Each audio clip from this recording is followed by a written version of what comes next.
নমস্কার বন্ধুরা, নিত্য নিত্য চ্যানেলে সবাইকে স্বাগত। আজকে বানিয়েছি পাঁচমিশালি সবজি দিয়ে নিরামিষ তরকারি।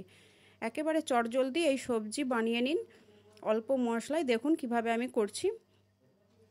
প্রথমে একটু তেল গরম করে ওতে দিয়ে দিলাম কয়েকটা বিউলি ডালের বড়ি। বড়িগুলোকে লাল করে ভেজে নিচ্ছি, আপনারা চাইলে অন্য ডালেরও বড়ি দিতে পারেন। ওই তেলেই আমি করলাগুলোকেও ভালো করে ভেজে নিচ্ছি।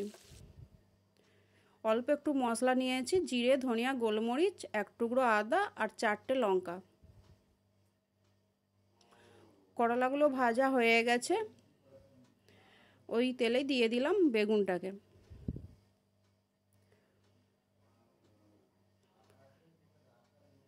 বেগুনও ভাজা হয়ে গেছে, ওই তেলেই দিয়ে দিলাম এবার সব সবজিগুলোকে। শুধু ডাঁটাটা দেবো না, ডাঁটাটা আমি লাস্টে ডাইরেক্ট ঝোলে দেবো।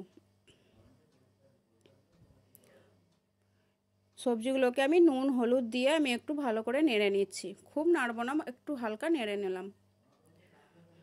আমি মশলাগুলোকে একসাথে সব বেটে নিচ্ছি। জিরে, ধনিয়া, গোলমরিচ, কাঁচা লঙ্কা, শুকনো লঙ্কা আর এক টুকরো আদা। অল্প একদম মশলা নিয়েছি, আপনারা চাইলে সবজির পরিমাণ অনুযায়ী মশলাটা দেবেন।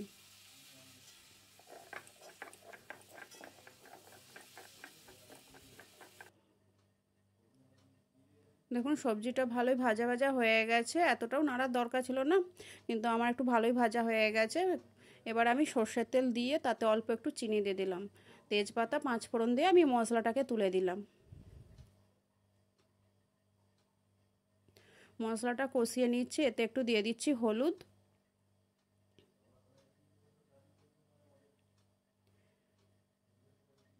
আর শিল ধোয়া জলটাকেও আমি এতেই দিয়ে দিচ্ছি।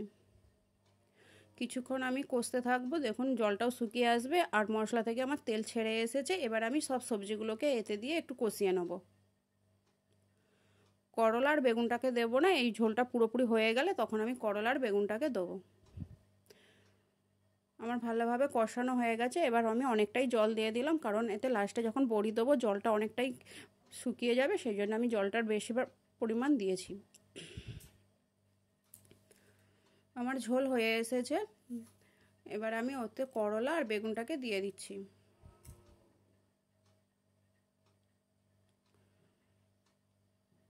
এক মিনিটের মতন ফুটিয়ে আমি দিয়ে দিলাম বড়ি।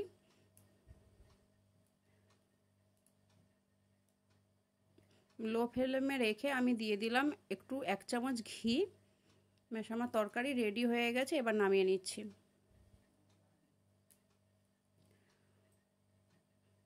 খুব সুন্দর খেতে হয় এই নিরামিষ তরকারি। ধন্যবাদ।